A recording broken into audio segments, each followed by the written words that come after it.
오늘이 설 명절인데 우리 민족의 이 설 명절 전통 풍속들 영상으로 봤는데 제가 조금 더 설명을 드리면서 우리 민족의 전통적인 풍속들이 과연 하나님 모시기 어떤지 생각을 좀 해봤으면 싶어요. 그리고 하나님의 뜻은 또 어떤 것인지 성경을 통해서 함께 보려고 합니다. 그러니까 지금 우리는 성경 말씀대로 하나님을 섬기고 있잖아요. 섬기고 예배들을 그렇게 하고 있는데 우리가 섬기고 예배하는 이런 방식과 하나님을 알지 못하던 우리 조상들이 쭉 오랫동안 해왔던 저런 어떤 풍속이나 뭐 제사나 이런 것들 어떻게 차이가 있는지 한번 생각을 하면서 비교를 좀 해보시길 바랍니다. 설날은 음력으로 새해가 시작되는 날이에요. 그 기록에 의하면 옛날 삼국시대부터 설을 지냈다고 하니까 한 1800년 이상 설 명절을 지내왔다고 이제 볼 수 있죠. 아주 오래된 전통 명절입니다. 설이란 말 자체는 설다, 낯설다 이런 설이죠. 그거하고 그 다음에 한 해를 새로 세운다고 하는 그런 뜻도 있다고 합니다. 설날이 되면 이제 그 한복 등 설빔을 입고 가족들끼리 모여서 먼저 아침에 조상들에게 먼저 차례를 지내요. 조상들에게 세배를 하는 거죠. 그리고는 이제 떡국을 먹고 집안 어른들에게 이제 세배를 하고 동네를 돌아다니면서 동네 어른들에게도 세배하러 그렇게 다녔습니다. 그리고는 이제 오후에 나와서 윷놀이도 하고 널뛰기도 하고 뭐 여러 가지 민속놀이를 이제 했던 것이죠. 그리고 아까 영상에 봤듯이 복조리를 또 벽에다 이렇게 걸어둡니다. 걸어두는데 그거는 이제 원래 쌀을 이는데 요즘 그 조리로 쌀 이는 분 잘 없죠. 워낙 잘 세척이 돼서 나오기 때문에 전에 쌀에 도리하도 많아가지고 조리로 이렇게 하던 것을 저는 어머니 하던 것을 봤었어요. 근데 그걸 이제 복조리라 그래가지고 벽에 딱 걸어두면 복을 이렇게 다 거두어 드리는 그런 이제 마음으로 복조리라고 해서 걸어두곤 했던 것이죠.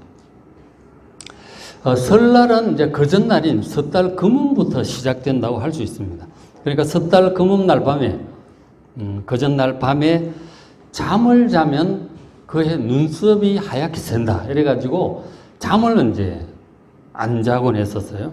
그래서 이제 수세 풍속이에요. 수세라고 하는 것은 세월을 지킨다. 이런 거예요. 수세 풍속이 있었어요. 잠은 안 된다는 거죠. 그런가 하면 또 반대로 아까 그 동국세식이라고 하는데 그런 것들이 많이 나오는데 보면 설날 밤에 야광 귀신이 돌아다닌대요. 밤에 야광하는 귀신이 돌아다니는데 집집마다 다니면서 애들 신발을 이렇게 신어보다가 자기 발에 맞으면 신고 가버린다는 거예요. 그러면 그 애는 그 해에 안 좋은 일이 생긴다는 거예요. 그러니까 신발을 없어지면 안 되는 거죠. 그 신발을 집안에다가 다 들여다 놓고, 그리고 일찍 잔다는 거예요. 일찍 자야 된다. 그러니까 수세 풍속에 하면 밤을 새야 된다 그러고, 이 야광귀신 풍속에 하면 빨리 자야 된다는 거예요. 어느 장단에 춤을 맞춰야 될까요? 각각 믿는 대로 하는 거죠. 그렇게들 했었습니다. 사람들의 믿음이라고 하는 게 나름대로 그렇다고 믿는 거예요. 그러니까 신발을 숨기지. 그죠? 그러니까 어떤 사람들은 밤에 잠은 안 자고 뭐 눈썹 샌다 이래가면서 밤새 고돌이 치고 이제 그렇게 노는 거잖아요. 그죠? 하여간 그걸 뭐 어느 정도로 믿었는지 모르겠지만 어느 정도 이제 그걸 믿는 마음들이 있는 거예요. 그리고 이제 섣달 금음날 밤에 눈이 오면 그해 풍년이 든다. 이제 그렇게 믿기도 하고 화이트 크리스마스 이런 거하고 다르지만 그렇게 믿기도 했고요. 그런가 하면 널뛰기를 하면 그해 발에 무좀이 걸리지 않는다. 뭐 또 그런 말도 있고. 그리고 아까 나오잖아요. 처녀들이 시집가기 전에 널뛰기를 해야 가서 애를 잘 낳는다. 또 그런 말도 있고. 별 얘기들이 다 있고 나름대로 믿고 나름대로 하는 거예요.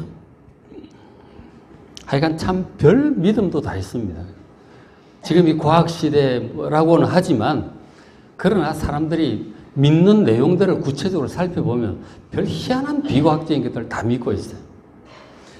가장 대표적인 것 중에 징크스 있잖아요. 스포츠 운동선수들 같은 경우 시합 나가기 전에 별로 징크스가 다 있더라고요. 그 전부 그런 거죠. 나름대로 자기 이렇게 믿는 거예요. 우리가 들을 때 어이가 없는데. 근데 그렇게 믿는 사람은 또 그렇게 믿고 사는 거예요. 또 철저히 지켜요, 보면 그죠? 참 별걸 다 믿어요. 근데 믿는 대로 행하는 거죠. 참 뭘 믿느냐 하는 게 정말 중요한데, 그렇죠? 조금 더 보시면 조선시대 이제 도화서라고 하는 그 그림을 그리는 그 기관이 있습니다. 거기서 이제 연초가 되면 세화라고 하는 액을 쫓는 그림을 그려요. 뭐 다지나 세배도 하고 뭐 복조리, 그죠? 야광 귀신 동화책도 있어요. 이게 이제 세화라고 하는 건데 액을 쫓는 그림이라는 거죠. 그러니까 주로 용이나 호랑이 이런 그림을 그려요. 그려가지고 임금에게 이렇게 올립니다. 그러면은 이제 그 대궐문 양쪽에다 저걸 딱 붙여 놓는 거예요. 그 임진년 이렇게 해놨죠, 그죠? 그 처용이라든가 귀신 쫓는 처용도 있고 도끼를 든 장군상이라든가 용이나 호랑이 그런 것들을 이제 그려서 올립니다. 그래서 딱 대궐문에 붙이는 거죠. 하여간 저런 무시무시하게 생긴 것들이 귀신을 내쫓는다. 나쁜 일을 막아준다. 그렇게 믿고 하는 거예요. 그래서 열심히 그리고 열심히 붙이는 거죠. 근데 민간에서는 저런 걸 할 수는 없잖아요. 그래서 민간에서는 어떻게 했느냐면, 이렇게 용자, 글자 한 자 딱 써가지고 대문에 딱 붙여놓기도 하고, 호랑이 호자, 대문에 딱 써서 붙여놓습니다. 그러니까 나쁜 게 못 들어오도록 저 글자가 막아줄 거라고 믿는 거죠. 나름대로 믿음을 가지고 이런저런 일들을 해왔었어요. 저게 믿음이에요. 그죠? 유치한 것 같기도 하고, 근데 어떤 사람은 진지하게 믿고, 어떤 사람은 뭐 웃기네 그러고 이제 그런 사람도 있는데, 믿는 사람은 아주 진지하게 믿는 거죠.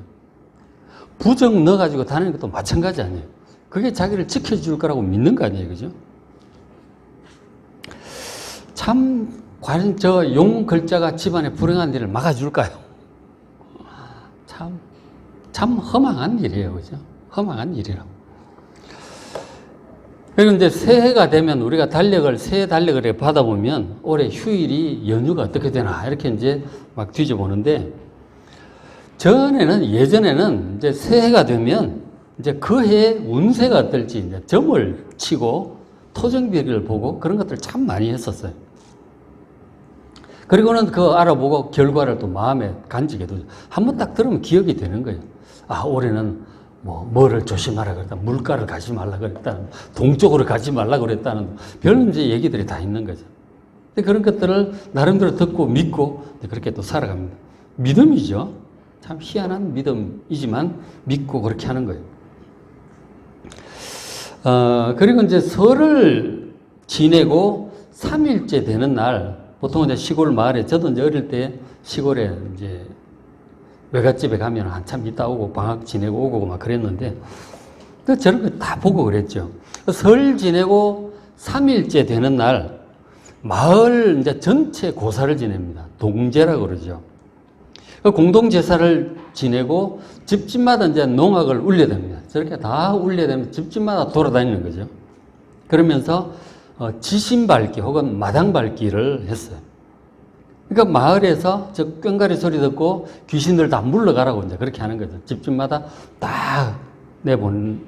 그리고 경사스러운 일은 들어와라. 그리고 그런 마음으로 열심히 꽹과리 치고 집집마다 돌아다니는 것이죠. 저것도 나름대로 이제 믿음을 갖고 하는 어떤 신앙적인 그런 거죠. 그죠? 신앙심을 갖고 하는 거예요. 물러가고 좋은 거 들어오라는 얘기죠. 그러니까 전부 공통적이에요. 좋은 일은 좀 들어오고 나쁜 일은 들어오지 말라는 얘기죠. 이것저것 그런 믿음으로 막 효과 있다고 생각되면 전부 다 하는 거죠. 뭐가 걸릴지 모르니까. 그죠? 그리고 이제 애들 같은 경우에 연날리기를 하는데 겨울에도 바람도 많이 불잖아요. 설날부터는 연날리기를 쭉 이렇게 하다가 대보름 전날 14일이죠. 14일 저녁에 연을 한참 날려가지고 연줄을 탁 끊어버립니다. 그럼 쫙 날아가 버리죠. 그건 모든 액을, 불행한 일들을 연에다 실려서 멀리 보낸다는 그런 마음인 거죠. 그걸 액막이 연이다. 그렇게 해가지고 연 날리는 것도 그런 이제 믿음을 갖고 이제 했던 것이죠. 그러니까 이게 이제 오래도록 해왔던 거란 말이에요. 이제 청년들은 조금 낯설겠지만 진짜 오래오래, 정말 오래오래 해왔던 거예요, 우리 민족이. 그 다음에 이제 가장 이제 결정적이죠. 차례죠, 차례. 그 설날을 하고 이제 추석 명절에 차례를 지냅니다. 차례를 지내는데, 차례에 대해서 조금 말씀을 드릴게요. 우리는 이제, 저도 이제 믿는 집안에서 태어났기 때문에 제사 같은 건 한 번도 지내본 적이 없죠. 지내본 적이 없고, 뭐 구경하러 갈 일도 없고, 이제 그렇죠. 잘 모르거든요. 잘 몰라서 좀 자세히 찾아봤어요. 제사를 어떻게 지내나, 어떤 마음으로 지내나 좀 찾아봤는데, 제사 한 번도 안 보신 분들 한번 잘 들어보시기 바랍니다. 불신자들이 어떤 마음으로 제사를 드리는가, 그걸 좀 아셔야 돼요. 순서상으로 이렇게 말씀을 드릴게요. 또 한편으로는 그것이 이제 우리 예배와도 좀 비교해 보실 필요도 있어요. 우리는 하나님께 예배를 드리잖아요. 그죠? 이 사람들은 조상 신에게 제사를, 예배를 드리는 거예요. 말하자면. 그러니까 차례라고 하는 것은 기일에 드리는 것과 달리 명절에 하는 거예요. 설날하고 추석날 이제 조상들에게 드리는 제사예요. 설날 아침이 되면 설빔 한복을 입고 그 위에 예복도 겹쳐 있습니다. 있고 이제 4대 조상의 신위를 모시고 거기에 대해 제사를 하는 거예요. 4대. 아버지 때 할아버지, 중조, 고조까지. 뭐 끝없이 할 수는 없으니까 4대만 이제 모셔놓고 이제 제사를 지냅니다. 그 돌아가신 분들 얘기하는 거, 돌아가신 4대 조상들을 모셔놓고 하는데 그분들이 보면은 옷이라고 부르는 거예요. 그리고 그분들에게 절을 하고 음식을 드리고 이제 그렇게 하는 겁니다. 먼저 이제 집안 청소 전부 싹 하고 전부 목욕 제기하고 차례상을 열심히 준비합니다. 홍동백서 뭐 등등 해가지고 좌포 우회 이래가지고 쫙 이제 제사상을 차려요. 제사상을 차리는데 먼저 이제 하는 것이 연날리기, 제사를 저렇게 드리는데 제일 먼저 하는 것이 신위를 봉안합니다. 이게 무슨 신위가 뭐냐면 죽은 사람의 영혼의 자리예요. 죽은 사람의 영혼을 상징하는 거, 그곳에 온다고 믿는 거예요. 그리고 돌아가신 그분의 사진을 놓거나 아니면 신위를, 글자를, 이름을 쓰든지 그렇게 합니다. 그건 이제 그분이 오신다고 이제 믿는 거죠. 그래서 이제 신위를 그렇게 먼저 봉안을 합니다. 모시고 그 다음에 이제 분향을 해요. 그 제사 지내는 그 어른이 있잖아요. 제주가 꿇어 앉아가지고 향을 이렇게 세 번을 태우고 절을 2번을 해요. 그러니까 향을 먼저 피우고 이제 하는 거죠. 그리고는 이제 그다음 조상신이 여기 내리시라고 강신주를 올립니다. 그러니까 제주가 이제 옆에서 돕는 사람이 술을 따라주면 그 술을 그릇에다가 3번에 걸쳐서 나누어 붓습니다. 그러니까 이렇게 돌려서 이렇게 붓습니다. 그리고는 이제 절을 또 2번을 해요. 이것이 전체적으로 돌아가신 조상께서 이 제사상에 오시라고 부르는 거죠. 이곳에 오소서 하고 부르는 거예요. 그렇게 이제 하고 그 다음에 이제 그리고는 전부 다 절을 합니다. 참신, 그러니까 참배를 하는 거죠. 모든 남자는 2배를 하고 2번 절을 하고 여자는 4번 절을 합니다. 법도가 이제 그렇게 정해져 있어요. 그렇게 해요. 그리고는 이제 헌작이라고 그래가지고 조상 윗대부터 제일 윗대부터 아랫대까지 차례로 이제 떡국에다가 숟가락을 꽂아 드립니다. 와서 이제 드시라는 거죠. 숟가락을 다 꽂아 줍니다. 그렇게 하고 젓가락은 반찬 접시에다가 다 올려 놓습니다. 와서 드시라는 거죠. 그렇게 하고 그리고는 전부 옆에서 서서 대기, 식사하시도록 기다리는 거예요. 한 7, 8분 정도. 짧은 시간이 아니죠. 상당히 긴 시간 식사하시라고 이제 참 서서 이렇게 기다리고 있습니다. 그 조상들이 와서 드신다고 믿는 거예요. 그렇게 믿는 거라니까. 그 조상들이 와서 식사를 한다고 생각합니다. 경건하게 서서 딱 많이들 드십시오. 그리고 이제 기다리고 있는 것이죠. 그렇게 하고 나서 시간이 또 다 돼서 그 다음에 이제 다시 한번 조상들에게 이제 절을 합니다. 조상에게 감사하는 그런 거죠, 그죠?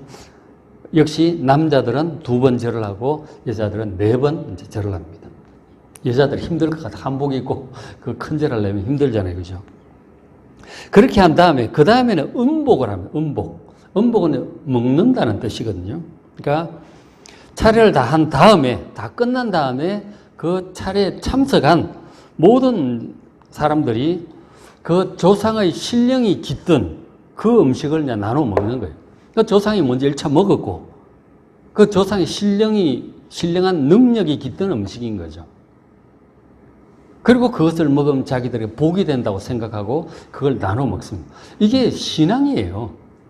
조상이 와서 식사를 했고, 그리고 그것을 먹으면 복이 될 거라고 믿는 거죠. 그러나 실제로 조상신이 오는 게 아니에요. 말씀드리겠지만 사람이 죽으면 바로 하나님 앞에 올라가 심판을 받게 돼요. 그리고 천국과 지옥으로 갈라지는 거예요. 와가지고 제사를 받고 구천을 떠들고 이런 거 없어요. 다 그 조상들에게 붙어있던 귀신들이 조상 흉대를 내면서 하는 짓들이에요. 조상들 오는 게 아니라니까요. 아니, 다 속는 것이죠. 귀신들에게 속는 것이다. 그런데 제사를 지내는 분들은 조상들이 와서 그걸 드시고 그 신령이 깃들고 그걸 먹으면 복이 된다고 믿는 거라니까요. 참 터무니없는 믿음인 것이죠. 성경 말씀을 비추어 볼 때 조상들은 오지 않아요. 귀신들은 농간인 것이죠. 그래서 이제 그런 믿음으로 조상이 와서 드셨고, 그리고 그것이 나한테 복이 될 거라고 믿는다면 그건 믿음이에요. 그런 믿음으로 그걸 먹는다면 이거는 귀신들과 접촉을 하는 것이죠. 그래서 이제 사도 바울이 성령의 감동으로 분명히 이렇게 말씀을 해주고 있어요. 고린도전서 10장을 보시면 10장 20절에 무릇 이방인이 제사하는 것은, 이 불신자들이 제사하는 것은 귀신에게 하는 것이다. 귀신에게 하는 거예요. 하나님께 제사하는 것이 아닙니다. 나는 너희가 귀신과 교제하는 자가 되기를 원하지 아니하노라. 귀신하고 교제하는, 접촉하는 거예요. 자꾸 꿈에 그런 것들이 나타나고 이제 그렇게 되는 거예요. 귀신들과 여러분 접촉하지 마시기 바랍니다. 21절 너희가 주의 잔과 귀신의 잔을 겸하여 마시지 못할 것이고 주의 식탁과 귀신의 식탁에 겸하여 참여하지 못할 것이다. 이 말씀은 주의 잔, 주의 식탁은 성찬식을 얘기하는 거예요. 성찬식은 우리를 위해 죽으신 예수님의 살과 피를 우리가 상징적으로 받는 거예요. 그런데 이 귀신의 잔과 귀신의 식탁은 제사상을 얘기하는 거라고요. 지금 우리도 이런 식으로 제사하지만 옛날에 성경을 쓸 당시 1세기 로마 시대의 상황을 보면은 수많은 이제 신들에게 제사를 드렸단 말이에요. 제우스 신에게도 제사하고, 아프로디테한테 제사하고, 바다의 신, 갑자기 이름이 기억이 안 나네. 온갖 신들에게 전쟁의 신, 마르스니, 뭐니, 그 전부 우상들이에요. 그리스 로마 신화 얘기를 하지만 이 전부 우상들이라니까. 거기 가서 향도 피우고 절도 하고 제물도 바치고 기도하고 그랬다니까요. 전부 우상 리스트예요. 그게 재미있는 옛날 동화가 아니라니까. 저런 식으로 했다니까요. 그때나 지금이나 아프리카든 유럽이든 어디든 전부 다 그런 식으로 한 거예요. 하여간 뭔가 복이 될 만하다 싶은 건 아무 데나 가서 비는 거죠. 돌에도 빌고 나무에도 빌고 별신도 다 가서 빌고 그렇게 해왔던 것이죠. 어쨌든 우리가 저런 것들이 전부 귀신과 접촉하는 거예요. 그렇기 때문에 여러분 그런 데 가지 마시기 바랍니다. 물론 우리가 안 믿는 가족들과 함께 있어서 형제들 안 믿으면 제사를 집안에서 하는 경우가 있잖아요. 우리가 이제 도울 거나 도와야죠. 음식도 재료도 내고 일도 하고 음식도 만들고 하지만 거기 가서 이런 믿음으로 함께 절을 할 수는 없는 것이죠. 우리가. 그렇죠? 절을 하고 그런 음식을 함께 나눠 먹을 수는 없는 거예요. 귀신의 식탁에 참여할 수 없다 하는 것입니다. 그래서 고린도서 10장 말씀 그 유튜브 한번 찾아보시기 바라고, 그다음 로마서 14장도 이 제사 음식과 관련해서 좀 더 다른 측면에서 얘기를 해주고 있어요. 고린도서 10장, 로마서 14장 한번 찾아서 좀 잘 보시길 바랍니다. 그다음에 이제 불신자들이 믿는 것 중에 하나가 삼재가 있어요. 삼재. 청년들 잘 알라나 모르겠는데, 이 동국세식에 보면 삼재가 뭐냐면 새해가 되면서 자신의 띠에 따라서, 제가 이제 쥐띠고 그런데 뭐 용띠, 토끼띠 막 있잖아요. 12년 주기로 오잖아요. 띠에 따라서 삼재가 드는 사람들이 있다 하는 거죠. 그 사람은 삼재가 되는 해는 그의 특별한 대책을 세워야 된다. 그렇게 얘기를 하고 있어요. 삼재라고 하는 것은 우리 사람들에게 주기적으로 다가오는 12년 주기로 다가오는 세 가지 재난을 말합니다. 근데 이것도 전부 달라. 세 가지가 뭔 세 가지인지 여기가 여기저기 다른데, 도교 같은 경우는 불의 재난, 화재, 바람의 재난, 풍재, 그 다음 물의 재난, 수재, 뭐 불이 날지, 뭐 물난리가 날지, 무슨 뭐 기타 등등, 그죠? 태풍 때문에 뭐 어떻게 되려는지 뭐 그런 얘기 같기도 하고, 불교에서는 명손, 그러니까 목숨을 잃는 것, 친손, 몸이 다치는 것, 그 다음 재손, 재산을 잃는 것. 이런 이제 세 가지 얘기는, 어쨌든 뭐 여러 가지가 있더라고요. 어쨌든 삼재, 큰 세 가지 재난을 상징을 하고 있습니다. 이런 것들이 특별히 많이 오는 해가 있다는 거예요. 삼재가 드는 해가 되면 정말 조심해야 된다 하는 겁니다. 삼재가 딱 들어오면 이게 이제 3년을 간대요. 3년.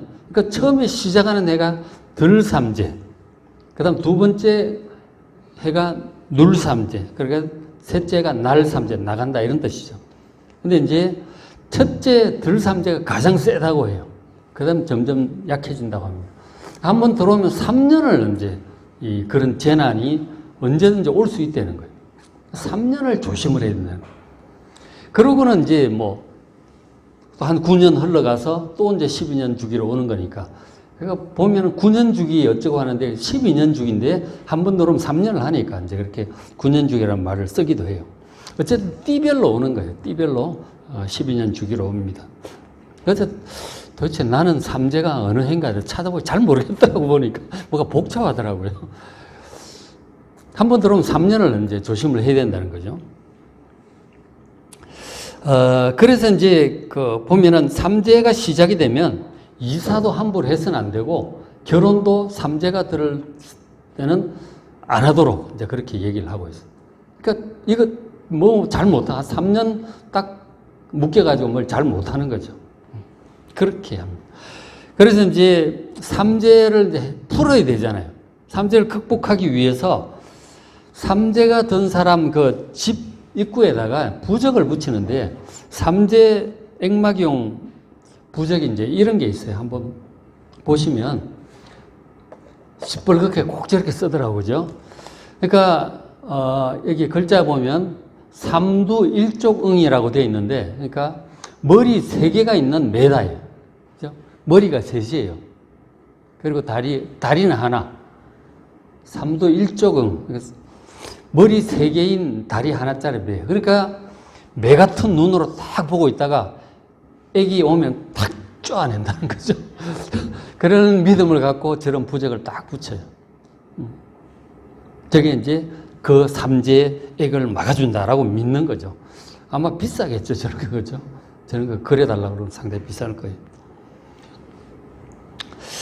그래서 이제 저걸 붙여서 액을 예방한다. 그렇게도 하고, 그리고 뭐 3년 동안 이사, 뭐 결혼 이런 거 안 하고 남의 일에도 가능하면 참견하지 마라. 자기 일이나 잘해라. 뭐 그런 얘기도 하고. 그러니까 부적으로 혹은 조심함으로 인해서 삼재를 이제 놔야 된다. 이제 그렇게 믿었어요. 그리고 특별히 이제 삼재 액마기를 해야 되는데, 액마기를 하는데 가장 좋은 날이 정월 대보름 전날, 정월 14일 밤이라고 해요. 그날을 하는데, 그날 이제 뭘 하느냐면, 하여튼 액마기 하기에 가장 좋은 날이라는 건데, 그날 삼재를 이제 푸는 방법, 허수아비 버리기를 많이 했다고 합니다. 그 허수아비가 뭐 30cm에서 1m 정도, 조그마한 애 크기쯤 되죠. 그걸로 이제 허수아비를 만들어요. 허수아비를 만들어가지고, 허수아비 안에다가 삼재를 든 사람의 사주하고 이름을 넣어요. 몇 년, 몇 월, 경자년, 뭐, 어쩌고저쩌고 해가지고 넣습니다. 이름하고 그냥 써가지고 지푸라기 허수아비에는 집어넣어요.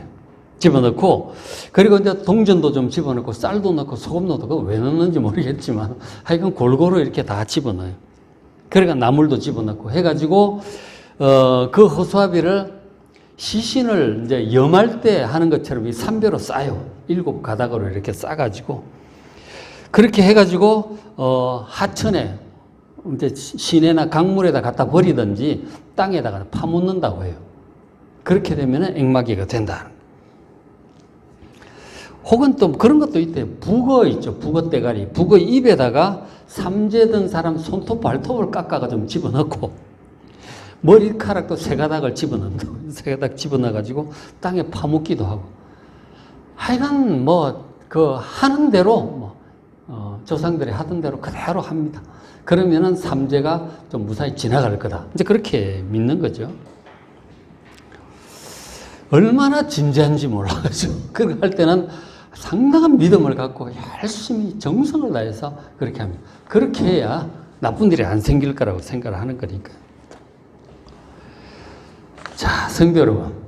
이 복과 저주는 무엇에 의해서 결정되고 무엇에 의해서 오는 걸까요? 그걸 여러분 잘 아셔야 됩니다. 어떻게 해야 복을 받고 어떻게 해야 저주가 오는가? 저주는 어떻게 맞고 어떻게 해야 복을 받을 것인가? 여러분 정확히 아셔야 됩니다. 귀신이 우리에게 저주를 뿌리는 게 아니에요. 이런 저주가 삼재가 아무 이유 없이 그냥 12년마다 주기적으로 와가지고 3년을 그렇게 머무는가? 띠별로 올해는 쥐띠 조심해, 다음에는 용띠 조심해, 이런 식으로 되는가 하는 거예요. 그 이유 없이 그렇게. 토정비결도 그렇고 주역도 마찬가지. 전부 이렇게 띠 가지고 해요. 띠 너무 좋아할 일이 아니에요. 올해가 무슨 띠라가, 검은 토끼띠라 그랬나, 무슨 황금 뱀띠, 무슨 용띠, 별거 다 붙이다. 색깔도 붙여가지고, 별 얘기를 다 하더라. 여러분, 그런데 너무 관심 갖지 마세요. 근데 전부 주기적으로 돌아온다는 거예요. 이게 지금 좋은 일도, 나쁜 일도 전부 주기적으로 돌아온다. 60갑자, 이래 가면서 참내.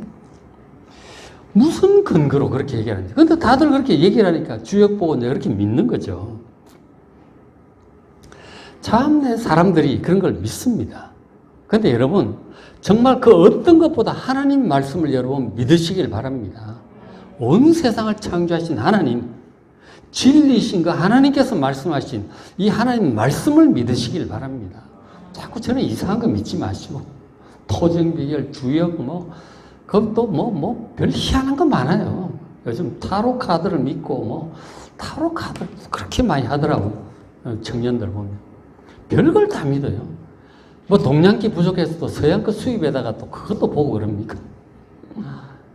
참, 온갖 걸 다 믿어. 여러분, 성경을 믿으시길 바랍니다. 하나님 말씀을 믿어야지. 하나님 말씀은 복과 저주에 대해서 명백히 말씀하세요.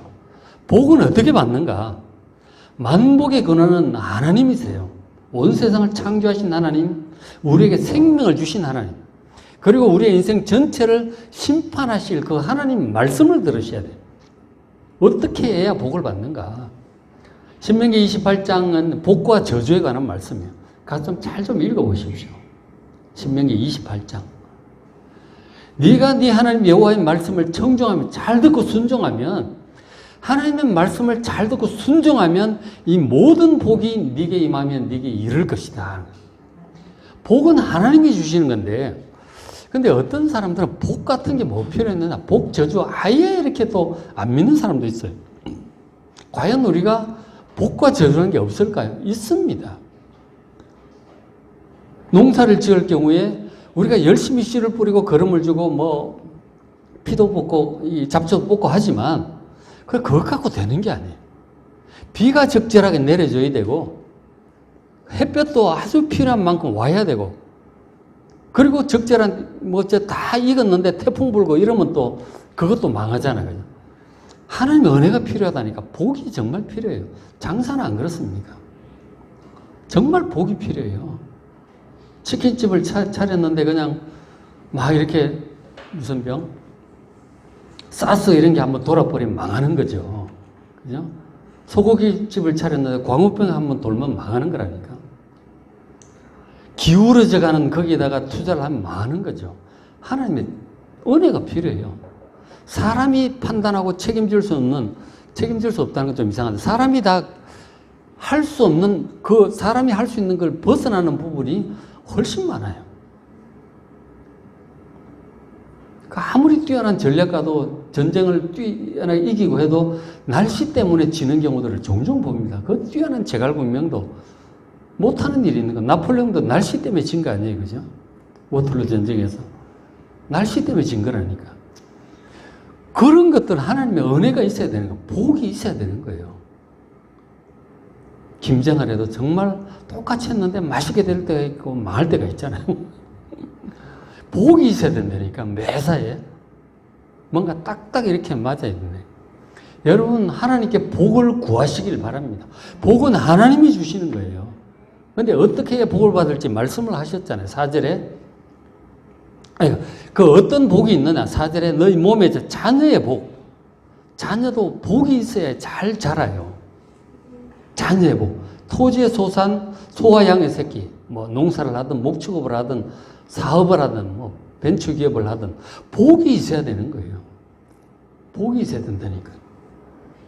그리고 6절에 네가 들어와도 복을 받고 나가도 복을 받으려면 집안에도 복, 나가서 일하는데도 복이 있어야 되는 거예요. 그 복은 누가 주느냐? 복의 근원이신 하나님께서 주시는 거예요. 복은 뭐 복조를 건다고 복이 오는 게 아니고, 그렇게 조상에게 제사를 드린다고 복이 오는 게 아니에요. 뭐 앵마기를 하기 위해서 뭐 허수아비를 땅에 파묻고 그런다고 해서 저주가 안 오는 게 아니라니까요. 복은 어떻게 오느냐? 하나님 말씀을 잘 듣고 순종하는, 그게 유일한 비결이에요. 왜냐하면 하나님께서 복을 주시는 분이기 때문에 그래요. 그 하나님 말씀 당연히 잘 들어야지. 하나님 말씀을 잘 들어야죠. 저도 하나님 말씀을 전하고 있지만, 이 일주일에 주일 예배는 잠시 1시간 하잖아요. 그리고 나가서는 하나님 말씀을 안 듣고 세상 말만 듣고 살아가는 거죠. TV 보고, 뭐 인터넷, 뭐 동영상, 뭐 유튜브, 사람들 잡담, 세상 얘기만 듣는 거예요. 하나님 말씀 여러분 좀 많이 들으셔야 됩니다. 많이 들으셔야 돼요. 너무 안 듣는 것 같아요.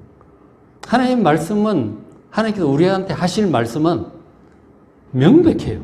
하나님 뜻이 뭘까? 사람들 궁금하다 그러는데 하나님 뜻은 아주 명백합니다.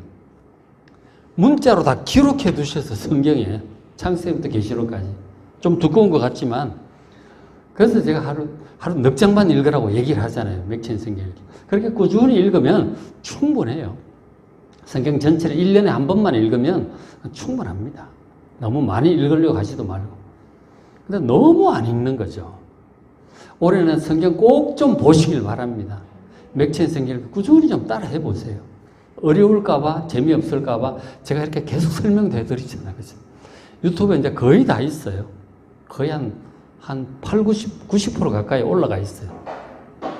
그 재생 목록 정리 잘 돼 있으니까 그 성경 읽다가 재미가 없다, 어렵다 그러면 꼭 찾아보시기 바랍니다. 찾아보시고 4개 중에 하나쯤은 꼭 좀 들으시길 바랍니다. 그리고 지금도 이제 계속 뭐 빠진 부분들 계속 해 나가고 있습니다. 성경을 진짜 보셔야 돼요. 보고 그리고 좀 생각하시고 순종하여 행하시기 바랍니다. 그럼 올해 복으로 충만한 2023년이 될 줄로 믿습니다. 복의 비결은 단순한 거예요. 하나님 말씀을 듣고 잘 듣고 읽고 순종하는 것, 그게 유일한 비결입니다. 복절이 뭐 이런 게 아니에요. 그죠? 오로지 하나입니다. 말씀을 잘 읽고 듣고 그대로 순종하는 것입니다. 세상 얘기만 듣고 TV만 보고 뉴스만 보고 유튜브만 봐갖고는 안 된다니까요. 성경을 직접 보시길 바랍니다. 설교만 가지고도 부족해요. 성경을 직접 보시길 바랍니다. 근데 반대로 신명기 28장 14절까지는 축복에 관해서 15절부터 뒷부분 긴 부분이 저주에 관한 부분이에요. 15절 네가 만일 네 하나님 여호와의 말씀을 순종하지 않으면, 듣지 않으면 뭐 당연히 순종 못하겠죠.